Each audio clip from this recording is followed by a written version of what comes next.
bienvenue dans Bizel Talk, le podcast pour les femmes entrepreneuses qui veulent tout déchirer et vivre leur best life. Nous sommes là pour révéler ta puissance, libérer tes ambitions et transformer ton business en une machine de rêve. Parce que tu es illimité et que tu peux tout avoir. Je suis Alice et moi Sabrina. Nous sommes coach empowerment et mentor business et ensemble nous avons fondé Ice Empowerment et le Bizel Club. Chaque semaine, on te donne rendez-vous dans Bizel Talk pour un nouvel épisode explosif.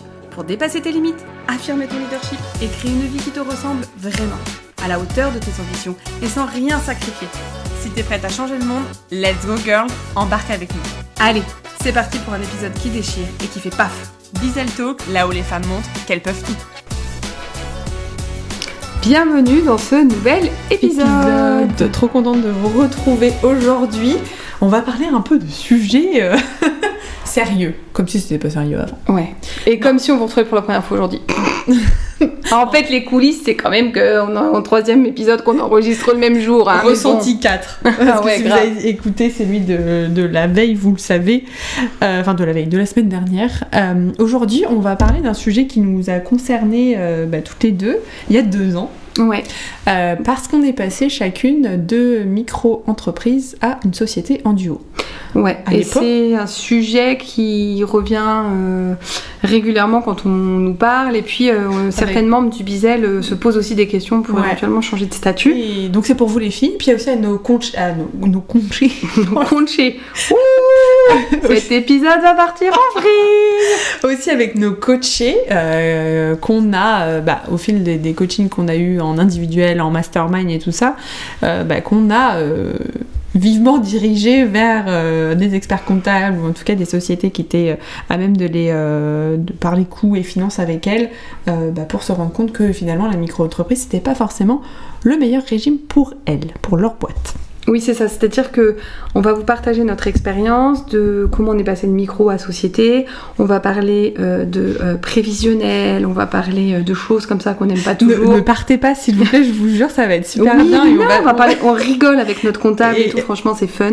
On dit bisous à nos comptables, comme grave. Moi à la fin des épisodes. Tu dis bisous à tout le monde en fait. Et on va parler aussi argent, on va parler investissement, frais, coûts, prêts, enfin on va parler de beaucoup de choses. Au travers de notre expérience, le but c'est justement de pas vous faire peur, c'est de dédramatiser aussi un peu tout ça, quoi. Et puis à un moment faut parler thunes, les filles, parce que en fait ça fait partie de la vie, ça fait partie de votre business. Vous avez monté un business pour faire de l'argent, pour faire fructifier, pour peut-être améliorer aussi votre qualité de vie grâce notamment à l'argent. Il n'y a pas que ça, mais ça peut y contribuer. Donc ça va pas être un épisode chiant, promis, vous nous connaissez quand même. Et puis on s'est toutes les deux mises en micro quand on s'est installé, sans trop se poser de questions, avec notre recul personnel et puis ensuite avec les différentes formations qu'on a pu faire et aujourd'hui avec notre expertise en coaching business, on sait que la micro est souvent choisie par défaut et pas par choix. Et ça c'est un truc, j'ai juste envie qu'on commence par ça, les filles, vraiment. Si vous êtes en train de monter votre boîte, si vous êtes en réflexion, si vous l'avez déjà, etc., posez-vous la question du statut comme une vraie et importante question. Aujourd'hui, on se rend compte dans les sondages, les analyses, etc., que une femme, franchement c'est plus qu'une femme sur 2, puisque c'est 70, moi les maths, c'est 70% des femmes vont monter leur micro-entreprise sans se poser la question du statut. Contrairement à un homme, c'est ça, qui va se poser la question. Qui va monter une société. Ou en tout cas se poser la question de quel statut choisir. Une micro, une SAS, une SAR à l'emporte-achat, enfin j'en sais rien, tellement de statuts différents. C'est ça. Sauf que nous on se rend compte que effectivement la micro-entreprise c'est un choix par défaut. C'est juste, je pense qu'il y a plusieurs choses, c'est peut-être un manque d'informations, c'est aussi une question de facilité, et c'est vrai, on crache pas dessus, la micro-entreprise c'est un super statut, en tout cas pour démarrer, un bon tremplin, il y en a qui restent des années dedans, et tant que ça te plaît, vas-y. Il y a beaucoup d'avantages à la micro-entreprise, mais là ce qu'on dit c'est que, en fait, on s'accorde même pas la possibilité d'aller voir d'autres choses.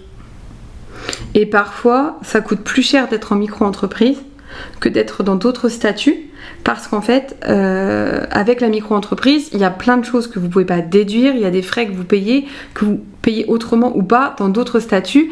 Et en fait, on n'est pas experte en statut, donc on ne pourra pas là parler de tous les statuts, etc. Nous, on peut juste vous conseiller d'aller vous renseigner, d'aller voir des experts comptables, des assistants juridiques et d'aller parler aussi avec des gens qui font le même métier que vous et qui ont des statuts différents. Renseignez-vous aussi au niveau du portage salarial, c'est très intéressant, ou des coopératives. Il y a tellement de choses en fait qui peuvent être intéressantes et puis qui peuvent vous faire gagner de l'argent ou en tout cas ne pas en perdre. Ouais, parce que la micro, il y a deux choses. La première, c'est que si tu as de l'investissement matériel, des matières premières, des choses comme ça, c'est peut-être pas le meilleur statut puisque tu ne peux pas récupérer la TVA, parce qu'il y a plein de choses sur lesquelles tu vas être perdant. Et puis, on se rend compte aussi que la micro a ce qu'on appelle un plafond de verre, c'est-à-dire que tu te limites inconsciemment parce que tu as peur de ce qui pourrait se passer si tu dépasses le seuil et que tu deviens tout d'un coup assujetti à la TVA et que au bout d'un moment tu dois changer de statut. Oh mon Dieu, quelle horreur, qu'est-ce qui pourrait se passer? Que du positif.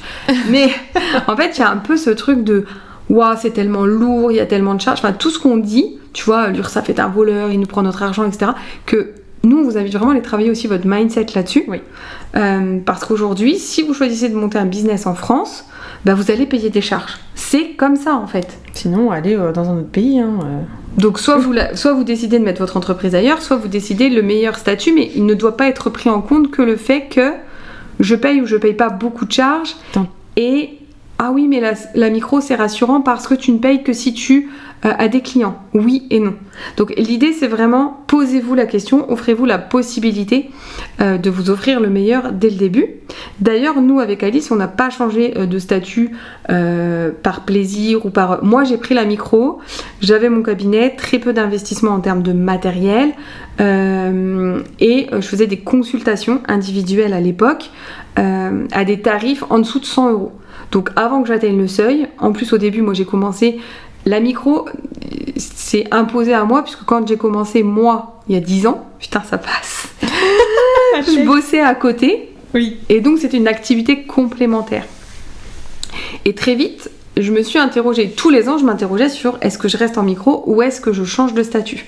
Quand j'ai rencontré Alice, elle vous partagera elle son côté après, on a eu envie de faire des choses en commun qui nécessitaient des investissements, de la trésorerie, qui nécessitaient notamment de l'événementiel. La micro en événementiel, c'est un carnage, quoi. Quand on a fait nos calculs, on allait gagner sur un séjour, je crois que c'était ce qu'on avait prévu, c'était 5 jours, on avait des coûts, ça s'élevait, tout compris, je sais pas, à 10 ou 15 000 €, on allait gagner à 2 000 €. Ah ouais, c'était... 1 000 € pour un truc qui t'en coûte 15 000 quasi. Ouais. Et encore, on n'avait pas... Si, on avait mis les charges et tout. On avait mis des coûts quand même, peut-être parfois à la hausse, mais du coup pour avoir une meilleure surprise. Et en fait, on s'est dit, meuf, on ne fait pas ça pour gagner 1000 balles, clairement. 1000 balles à deux, donc ça veut dire 500 € chacune. Et en plus, c'était une question de, mais du coup, qui doit facturer à qui, machin. On était là en mode, franchement, trop compliqué, faut qu'on monte une société. Ouais, parce que du coup, il n'y avait pas... Oui, c'était aussi après qui prenait. Si du coup, c'est Alice qui prenait pour me reverser quelque chose, ça veut dire que c'est elle, du coup, si elle prenait la totalité, elle payait aussi les charges. C'était un peu... C'était un bordel sans nom. Donc on s'est... en fait, là, on s'est dit, la micro-entreprise, c'est pas fait pour travailler ensemble. Et quand t'as des investissements, des charges, des dépenses à faire, en fait. C'était complètement perdant à ce niveau-là. Et c'est pour ça que... Quand t'es... du coup, je vais raconter mon histoire. Moi, j'étais en prestation de service. Donc, en fait, j'avais déjà mon ordinateur, j'avais déjà un téléphone, quoique je m'en suis racheté un après grâce à la trésorerie que j'avais fait. Quand je me suis lancée, j'étais au chômage et je vivais chez ma mère parce qu'on était en Covid. J'étais partie de l'île, j'avais pas de loyer à payer. Donc, j'avais quand même... en fait, je me suis pas posé la question. Et en plus, j'avais envie de faire ça vite. Du coup, la micro-entreprise... En 2 clics, t'as ton truc. Enfin, en tout cas, c'était ça à l'époque, il y a 5 ans. Ça va faire 5 ans aussi. Et j'avais mon ciré 2 semaines après et je pouvais commencer déjà à travailler et à facturer à mes clients. Donc, pareil, moi, je me suis pas posé la question, mais en même temps, non, j'allais pas monter une société parce que, trop long, pas envie d'attendre, et puis au moins avec la micro, tu peux y aller. Mais effectivement, ça se pose plus dans certains cas. Comme tu l'as dit tout à l'heure, quand tu as des matières premières, des charges et tout ça, à un moment, la micro, en fait, ça peut être le Graal, mais ça peut être un puits sans fond. Mais oui. Et ce qui va être important aussi, c'est de vous poser les questions justement de où que c'est que j'ai envie d'amener mon business. Et la micro, quand elle a été créée, elle a aussi été créée pour être un tremplin. C'est-à-dire que soit c'était une activité secondaire pour ceux qui n'avaient pas assez de revenus, pour les retraités, etc. Soit le but c'était de tester ton business et si ça fonctionne, tu changes de statut. C'était comme ça que ça avait été imaginé. Bien sûr. Et après, ça a évolué différemment. Donc, après, tu peux rester en micro toute ta vie si ça te convient, etc. C'est juste, à un moment donné, s'offrir la possibilité de se poser des questions et de se dire où c'est que je veux emmener mon business et comment je peux m'assurer de l'y emmener de la meilleure façon. Et que ce soit de manière au niveau du mindset et au niveau aussi financière. Nous, du coup, ce qui s'est passé en plus, c'est que on a commencé à se renseigner donc sur les différents statuts, parce qu'il faut dire quand même en France, il y a quand même beaucoup de statuts. Ouais. Que tout seul, on a trouvé que c'était un peu un calvaire. Et avec Alice, si vous avez écouté l'épisode précédent, vous savez qu'on est plutôt impatiente. Nous, on aime bien aller droit au but. Et puis, en fait, on a un truc aussi avec Alice, je trouve, qui nous sert vachement dans le business. Je sais pas si tu t'en es déjà rendu compte. Ah, vas-y, dis-moi, je sais pas. On est vachement dans le gagnant-gagnant et dans tout le monde a tout et tout le monde a une utilité. Oui. Et du coup, on est très si on a besoin de quelque chose et qu'on le sait pas et qu'on le trouve pas vite, on va aller le demander. Ouais, et puis chacun son expertise dessus. Tu vois, on a passé, je sais pas, peut-être 1 heure à regarder. On s'est dit putain, ça nous saoule. Viens, on active notre réseau. Comment on peut trouver d'abord des conseils gratuits? Et puis après, du coup, comment on peut investir pour se faire encore mieux conseiller. Et effectivement, après, nous, on a regardé rapidement, ça nous a saoulé et on est tombé sur 2 statuts. De toute façon, on était déjà parti en mode ça va nous saouler, donc forcément, c'était l'épisode d'après. Tu sais que si ça tu sais que si t'es conditionné à ça va me saouler, ça va te saouler. Exactement. Et du coup, après, on était tombé sur 2 statuts un peu conventionnels qui sont faits dans le cadre d'associations entre deux associés, hein, pas le type association bénévole. On était tombé du coup sur la SAS et la SARL. Et finalement, au final, ça se vaut un peu.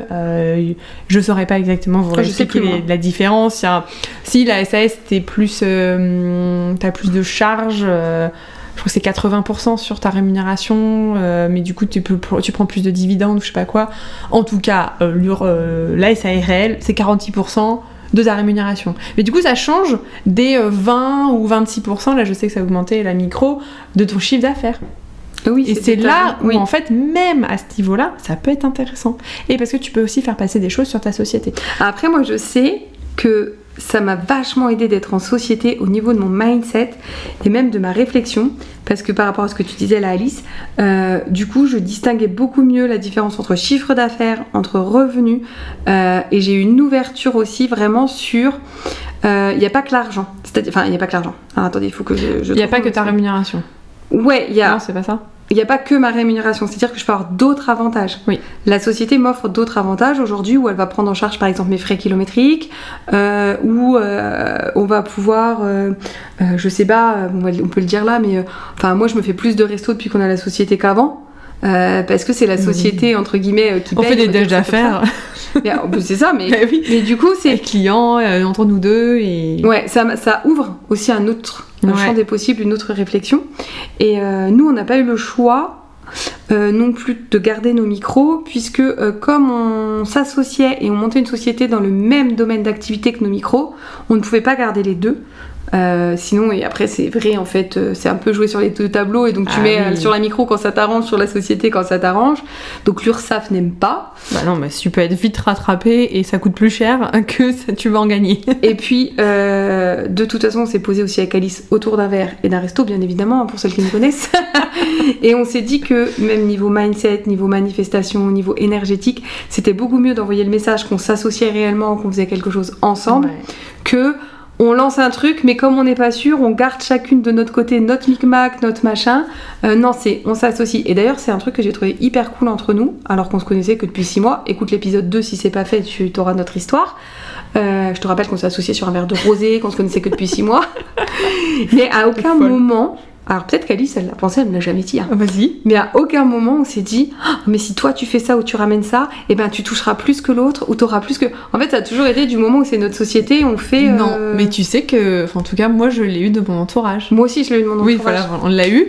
Et je suis là en mode, bah ouais, mais quand je suis avec des clients, Sabrina, elle bosse sur notre business. Quand je suis pas avec des clients, Sabrina... Enfin, non, c'était la même chose. Enfin bref, dans tous les cas, en fait, tout ce qu'on fait, c'est pour la société. Et c'est-à-dire que même du temps où on n'est pas avec des clients, donc en vérité, on ne ramène pas de chiffres, entre guillemets. Je mets des guillemets, mais vous me voyez pas. C'est vrai, en plus, elle a fait des gros guillemets vraiment avec les yeux, les doigts, enfin, vraiment le truc. Et ben, dans tous les cas, tout ce qu'on fait, en fait, toutes les actions, elles servent la société.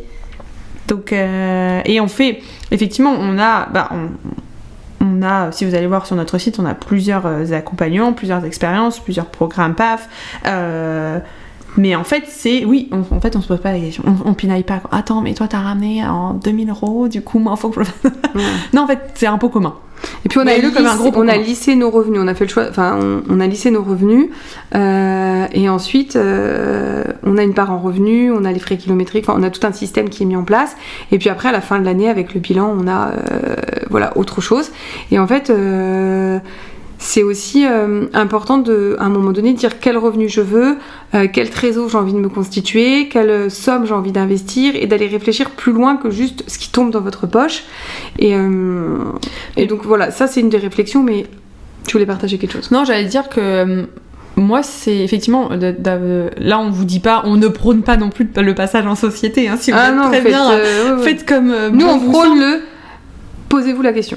Ouais, et posez-vous la question du meilleur statut pour vous, pour votre entreprise et pour la vision aussi que vous avez. Parce que ça peut être très bien la micro maintenant, mais peut-être que dans 1 an ou 6 ans, j'en sais rien, ce sera la société.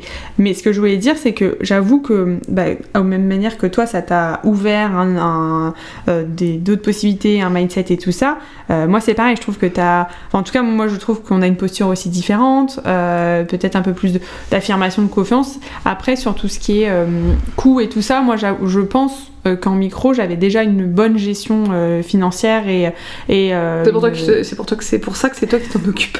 C'est pour ça que c'est moi la comptable qui fait la relation avec notre super cabinet. Voilà, j'ai bugué. Bah ouais, je sais pas. Mais non, en fait, je voulais dire à la fois EJ Expertise et Émilie et Jade, mais il n'y a rien qui est sorti. Donc... Émilie et Jade, EJ Expertise, voilà, enfin bref. Et du coup, c'est important aussi d'avoir, parce que on les avait mis dans nos notes pour préparer cet épisode, mais d'avoir effectivement cette bonne gestion financière et en fait, peu importe le statut, de suivre quand même les rentrées, les sorties d'argent, de pas non plus avoir peur d'investir et de sortir de l'argent parce qu'on en voit beaucoup qui sont... Alors c'est très bien de faire la fourmi, de garder toutes ses économies, tout sa trésor pour soi, mais à un moment de savoir aussi investir dans les bons, que ce soit matériel, accompagnement, coaching, programme, vous faites ce que vous voulez de votre argent, mais juste vous avez de l'argent, vous pouvez s'en servir pour votre rémunération à vous, c'est important, c'est aussi pour ça que vous faites, mais gardez aussi je me suis rattrapée en même temps, et gardez aussi une partie pour investir dans votre business et sur vous, les deux. Oui, parce que vous êtes votre business, donc c'est important d'investir sur vous et c'est important d'investir sur votre business. Et j'ai envie de dire, si vous avez peur de sortir de l'argent ou d'investir de l'argent, l'argent circule. Si je ne suis pas capable de sortir de l'argent, l'argent ne rentre pas non plus. C'est vraiment une circulation, une dynamique. Et si j'ai déjà peur de sortir 100 €, qu'est-ce que ça va être quand ça va être 1000, 10 000, 100 000, 1 million, suivant vos objectifs par rapport à votre vision.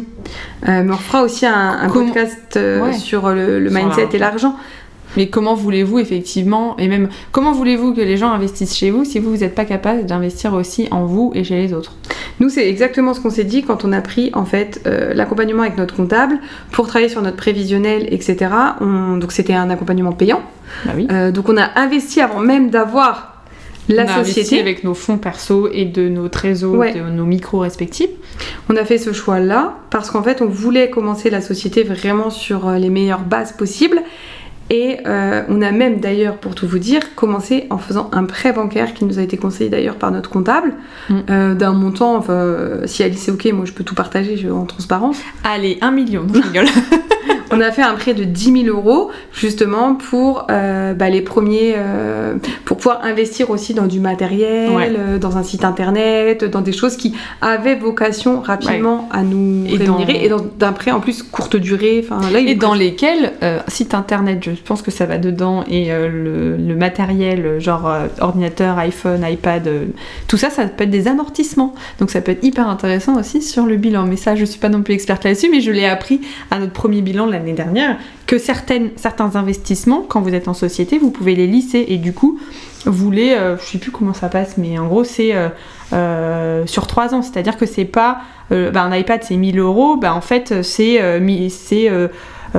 350 € par an finalement qui sont, je sais pas en fait, donc je m'arrête là parce que je me perds toute seule dans les explications. Mais comme quoi, voilà, donc en société il y a aussi des avantages comme ça financiers quand t'es bien conseillé, et je pense que même si la comptabilité n'est pas obligatoire en micro, je vous invite soit à vous rapprocher de comptables, soit d'organismes de gestion qui peuvent aussi, parce que je pense qu'il y a quand même des on n'est pas experte là-dessus encore une fois, mais peut-être des choses de facilité. Il y a aussi en micro. Souvent, vous êtes en micro et vous avez le droit, parce que vous cotisez quand même à des fonds en formation, mais vous le savez pas. Quand vous approchez des seuils, c'est intéressant aussi d'être entouré pour pas vous retrouver du jour au lendemain à facturer ou à même déclarer la TVA. Moi, je vous invite aussi à réfléchir à ce que vous avez envie de gérer ou pas gérer en plus de ce que vous devez déjà gérer en tant que chef d'entreprise. Et parfois, oui, un comptable, ça a un coût, mais un coût qui peut facilement... Je pense que ça coûte beaucoup plus cher de ne pas être entouré de professionnels parce qu'on n'est pas à l'abri de faire une bêtise quand on s'y connaît pas, ou quand on est trop fatigué, quand on a trop de charges, alors que on peut s'éviter ça en étant entouré d'un professionnel. Et moi, j'aime vraiment ce mindset aussi de se dire que à un moment donné, il faut aussi se donner les moyens matériels, concrets, de réaliser sa vision. Et c'est bien beau d'avoir une supervision, d'avoir des objectifs, d'avoir des envies, des désirs, mais si demain je passe pas à l'action, concrètement, ça va pas me tomber dessus en fait. Donc, quelles sont les actions que je vais mettre en place pour que ça arrive ? C'est pas, moi je sais pas, tu veux rencontrer quelqu'un, mais tu sors jamais de chez toi. Ça va être compliqué de rencontrer quelqu'un en réel. Tu vas peut-être pouvoir avoir des flirts, des choses comme ça numériques, là, je sais pas comment, voilà. Mais tu vas pas pouvoir... Donc, n'ayez pas peur non plus, parce qu'on a des membres, nous on le voit avec le Bizel, parfois, on s'est rendu compte que ce qui freinait nos coachés ou nos membres, c'était de jouer trop petit. C'est-à-dire que parfois, il y a des membres qui n'y arrivent pas. Elles vont pas réussir leurs objectifs, le business va pas se développer, parce qu'en fait elles essaient de d'abord passer par le petit pour ensuite aller vers ce qu'elles appellent du grand. Et quand enfin elles osent passer le pas et qu'elles vont vers le grand, par exemple je pense à quelqu'un qui se dit je commence chez moi, je vends mes trucs chez moi, je commence chez moi, mais qui rêve d'avoir par exemple, je sais pas, un salon de thé, une pâtisserie, quelque chose. Ça va être peut-être plus difficile et très long le temps qu'elle est chez elle. Et le jour où elle va investir et ouvrir sa pâtisserie, ça va peut-être exploser. Parce qu'en fait, elle sera tout de suite là où elle est faite pour être. Ouais. Et oui, il y a cet investissement, il y a cet engagement qui peut faire peur au début, mais qui est parfois nécessaire pour pouvoir réaliser la vision qu'on a et pour que ça fonctionne. Parce que, si toi, t'as qu'une idée en tête, c'est de développer ta pâtisserie, ton salon de thé, mais que tu t'obstines à vendre tes petits gâteaux chez toi, petits pas dans le sens péjoratif, mais tes gâteaux petits parce que c'est chez toi, donc t'as pas non plus la même capacité pour livrer, recevoir ou cuisiner, tu vas être frustré. Tu vas pas être dans ce que tu sais faire, tu vas te mettre des limites inconscientes et c'est ce qui va t'empêcher finalement de réussir. Donc n'ayez pas peur aussi de vous renseigner auprès par exemple d'organismes qui font... alors il y a la région, il y a des organismes privés, il y a des assos, il y a tout un tas de choses pour tout ce qui va être aussi prêt d'honneur, il y a France Active aussi pour tout ce qui est garantie des prêts. En fait il y a plein d'organismes qui peuvent vous accompagner et vous aider. Ouais. Et ne vous bloquez pas en vous disant « Oh ouais mais c'est trop risqué, ah ouais mais si je perds avant de... » j'allais dire. Et l'idée c'est pas « Ok je le fais, on s'en fout ». Moi je vous le conseille pas forcément, même si c'est ma manière de faire, mais c'est peut-être ok, qu'est-ce que je risque à me renseigner de si je faisais vraiment mon idée jusqu'au bout. Qu'est-ce que je risque à me renseigner? Bah rien déjà. Mais parce que non, mais c'est vrai. Non mais oui. Souvent, parce tu te rends compte le nombre. L'année dernière, au forum de la Gilly Week, un festival d'entrepreneurs sur Reims, on a parlé avec plein de femmes qui voulaient se lancer dans l'entrepreneuriat avec des projets extra. Et la plupart nous ont dit non, mais je vais d'abord faire ça en micro, comme ça et tout. Et on leur a dit mais excuse-moi. Non, vas-y. Et on leur a dit bah ok d'accord, mais tu t'es renseigné. Et en fait la moitié, peut-être même plus, c'était même pas renseigné sur tout ce qu'il était possible. Et en plus, les meufs, franchement, pour une fois, parce que bon, c'est pas toujours le cas, niveau parité, etc. En tant que femme, vous avez accès à des prix, à des prêts que les autres n'ont pas accès. Donc, jouez, abusez, utilisez-les. Hein. Les autres, c'est les hommes. Bah oui, du coup. Après, il y a... Pour ne pas les citer. Les autres. C'est vrai que c'était très bizarre de dire ça. Il y a les femmes et les autres. Non mais... Et tout ça aussi, je te rejoins là-dessus, c'est on vous dit pas non plus d'aller faire des prêts pour vous mettre dans la merde et tout ça, mais en fait c'est pas parce que vous allez investir ou demander des prêts que vous allez être forcément dans la merde. Et je pense qu'il y a, ce côté... Après je pense que c'est la sécurité qui parle, c'était un fort besoin de sécurité financière en tout cas. En fait c'est juste... C'est pas parce que vous investissez, vous faites des prêts que ça va mal se passer. En fait, c'est juste des aides qui vous permettent de vous expanser parfois beaucoup plus rapidement. C'est ça. Si de toute façon votre projet est béton, que vous savez que ça allait fonctionner, que vous avez le mindset qui va avec, que peut-être que vous êtes super bien accompagné par un duo de coach, ça peut faire partie de vos investissements, je viens le préciser. Non, blague à part, c'est pas une blague, mais... je suis vraiment à fatigue. Mais en fait, vous n'avez rien à perdre à essayer d'investir en fait. Si vous êtes convaincu de votre idée et que ça ne peut que fonctionner et d'avoir de l'argent, vous allez dire qu'il vous appartient pas, qu'il appartient à la banque, mais en vrai il est sur votre compte et ce que vous avez à faire c'est le rembourser. Enfin honnêtement. Pareil, non mais la banque elle est gagnante parce qu'en plus vous le remboursez avec intérêt. Mais donc, puis elle vous prête que si elle estime que vous allez pouvoir gagner. Hein. Nos 10 000 € là qu'on s'est fait prêter par la banque, oui. On rembourse à même pas 300 € par mois. Donc finalement, c'est quoi? Ça veut dire qu'on doit au moins sécuriser d'avoir 300 € par mois. Bon, à deux, je vous cache pas, c'est pas compliqué. Mais même solo, c'est pas compliqué en fait. C'est juste se dire, bah voilà, j'ai un prêt. C'est que de toute façon, ça rentre dans tes données que tu prends en compte. C'est-à-dire au même titre que tu vas te sécuriser d'avoir, je sais pas, peut-être 1 000 €, 1 500 ou ton revenu minimum sécuritaire, tu vas englober ton prêt dedans. C'est ça. Et moi, ce qui m'est venu quand tu parlais, c'était aussi des fois de ne pas confondre l'emprunt à titre personnel et à titre privé. C'est votre entreprise. Alors ça dépend si t'es en micro, en société, enfin ça dépend de ton statut, mais ce n'est pas forcément toi qui empruntes. Et ça aussi, au niveau du mindset, ça joue. C'est-à-dire que l'entreprise emprunte, et c'est bien sûr toi et l'entreprise qui devait, enfin toi par l'intermédiaire de l'entreprise, mais c'est pas la même chose que toi personnellement. Non, et justement parce que nous on l'a découvert ce matin. Enfin on l'a découvert, en fait oui, on l'a découvert, on l'a redécouvert. Mais en fait, quand vous faites votre prêt, même à titre de la société, vous portez de caution en personne physique. Et en fait, il y a des organismes qui se portent caution, et comme ça, vous n'avez rien, entre guillemets, sur les épaules. Donc en fait, s'il y a dans l'éventualité éventuelle la possibilité que ça se passe mal, et bien vous n'êtes même pas... c'est un organisme qui s'occupe de se porter caution. D'ailleurs, nous, dans notre prêt, on est caution d'une partie du prêt, mais pas de la totalité. Il y a une partie qui est prise par un organisme. Je crois que c'est un peu plus de la moitié dont nous, on est caution, mais le reste, c'est pas nous. Oui, voilà, en plus. Et il y en a qui prennent 100%, je crois. Suivant les projets, etc. Voilà. Mais en fait, c'est vraiment de se dire... Renseignez-vous. C'est ça. Et... auprès des bonnes personnes. Ouais. J'espère que peut-être cet épisode vous éclaire un peu, mais en vrai... Et vous pouvez nous demander si vous voulez, nous on a des contacts aussi sur Reims, on sera ravis de vous les donner.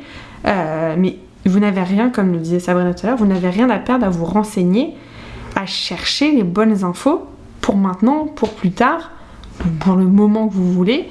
Mais ce qui bloque souvent, c'est ce que tu disais tout à l'heure, c'est le besoin de sécurité.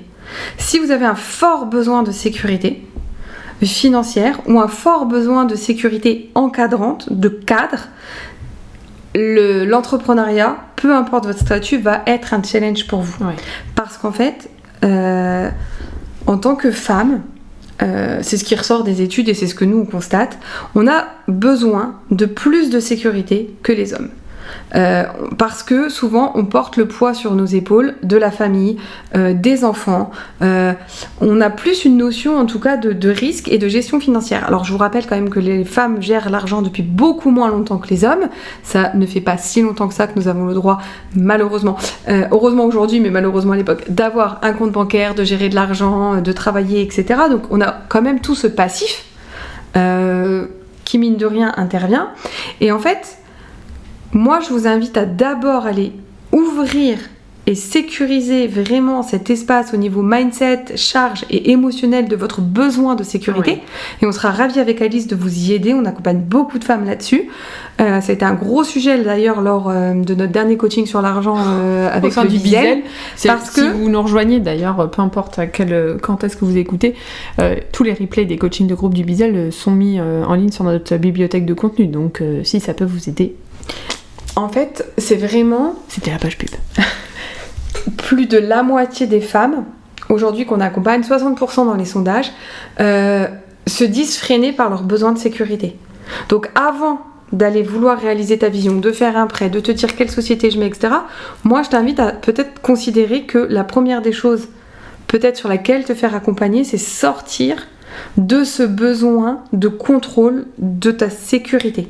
Parce que tant que tu es dans le besoin de sécurité financière et besoin de sécurité encadrement dans le sens tous les mois je dois savoir absolument ce qui tombe, gérer, etc., tu te crées de la charge mentale, émotionnelle, une pression de dingue et à terme c'est pas quelque chose qui est vivable et c'est quelque chose qui va en plus t'empêcher d'expanser. Ça va forcément te freiner un moment si ça c'est pas solide dans ta tête à l'intérieur de toi. Malheureusement. Et moi je l'ai vécu à titre personnel, c'est un besoin fort que j'avais. J'étais complètement différente avant d'avoir mes enfants. Aujourd'hui, c'est quelque chose qui ne me freine plus mais qui m'a beaucoup freinée. Parce que j'avais ce besoin de sécurité financière fort, mais qui en plus était complètement faux, c'est-à-dire que tant qu'il n'est pas mentalisé, tant qu'il n'est pas mis sur la table, en fait on se fait plein d'idées fausses. Et le mental, il fait d'un caillou une colline, une montagne en fait. Donc l'idée c'est de pouvoir aussi remettre les choses à leur place. Donc nous on vous invite déjà à voir si c'est ok ça de votre côté. Si vous avez besoin d'être accompagné, n'hésitez pas à venir nous le dire ou choisissez n'importe quel autre accompagnement, mais vraiment en tant que entrepreneuse, mais j'ai envie de dire en tant que personne dans votre vie de tous les jours, allez vérifier que votre besoin de sécurité est ok et que vous avez une confiance ou une sérénité qui va vous permettre ensuite d'aller développer et entreprendre. Parce que entreprendre, ça reste quand même quelque chose, je pense, qui n'est absolument pas... Effectivement, ta jauge de sécurité, elle doit être un peu plus haute que... C'est pas, pour moi, c'est aussi sécurisant que le CDI, parce que tu peux le perdre à n'importe quel moment, oui. etc. C'est juste que en CDI, tu sais ce qui arrive sur ton compte tous les mois. À l'inverse de l'entrepreneuriat, où tu ne sais pas forcément ce qui va tomber, ou même si tu le sais parce que tu as fait comme le choix comme nous de te rémunérer mensuellement, t'as toujours quand même une petite part de toi qui est là en mode est-ce que je vais faire le chiffre qui va me permettre de... Donc il faut quand même que tu aies travaillé en amont un peu la partie je suis sereine par rapport à ça, parce que sinon à un moment donné, on le voit même dans nos coachés, tous tes choix ils ne sont guidés que par ça, et franchement c'est pas les meilleurs choix quoi. Tes choix après sont guidés que par la peur de manquer, de ne pas réussir à faire ou d'être en insécurité. Et quand tu arrives à squeezer ça, c'est énorme ce qui se passe dans le business des filles, parce que tout de suite elles ont plus de résultats en fait. Complètement.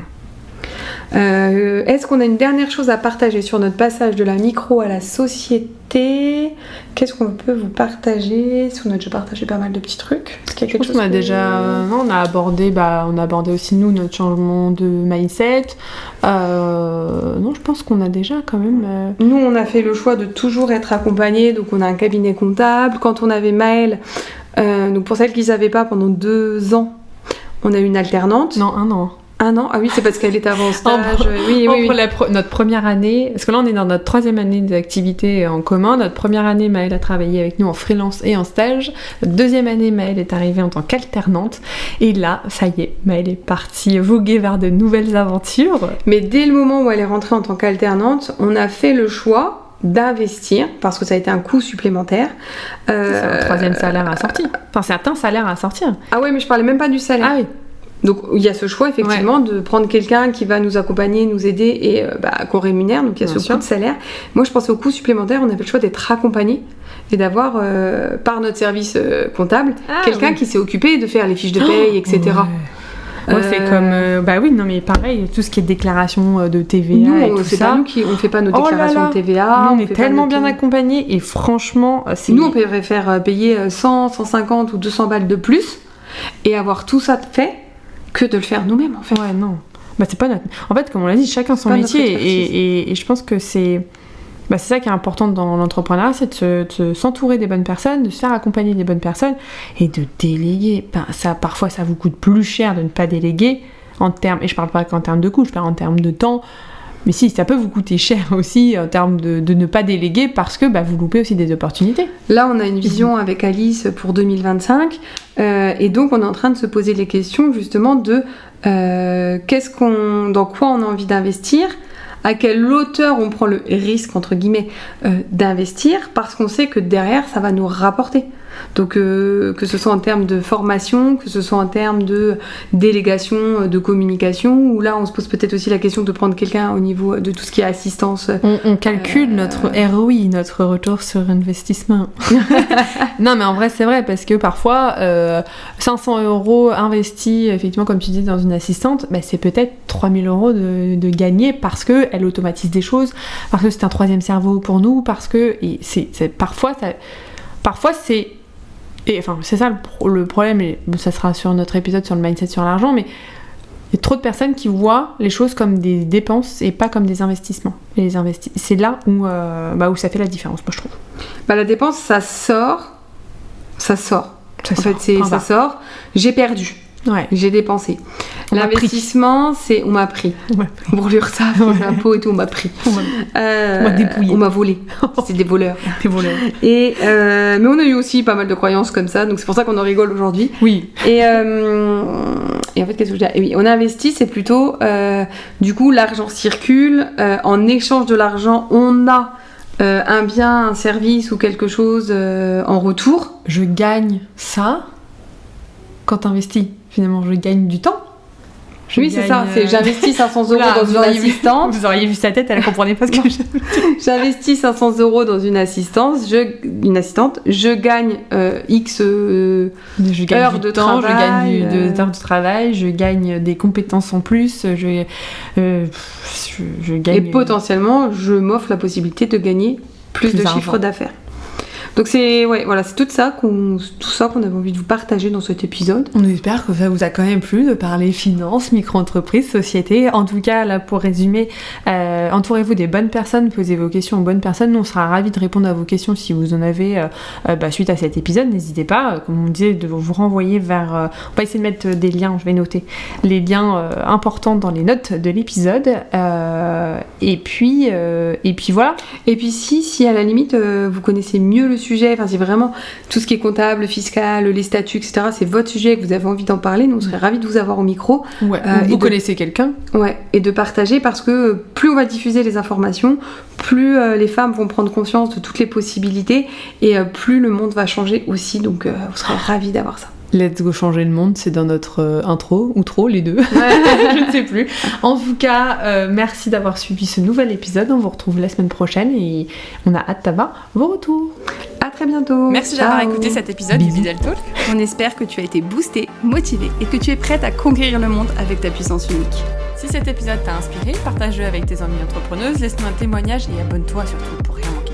Et comme on adore recevoir vos messages, dis-nous comment cet épisode t'a boosté et ce que tu as envie de réaliser cette semaine. C'est parti pour l'instant pub. Si tu veux aller plus loin et découvrir toutes nos expériences, rendez-vous sur notre site as-empowerment.com et aussi sur nos réseaux sociaux. Tous les liens sont dans la description de l'épisode. Ensemble, créons une communauté de femmes puissantes, prêtes à vivre leur best life. Allez, à la semaine prochaine pour une nouvelle dose d'inspiration et de motivation sur Bizel Talk. Allez les filles, let's go. Les femmes peuvent absolument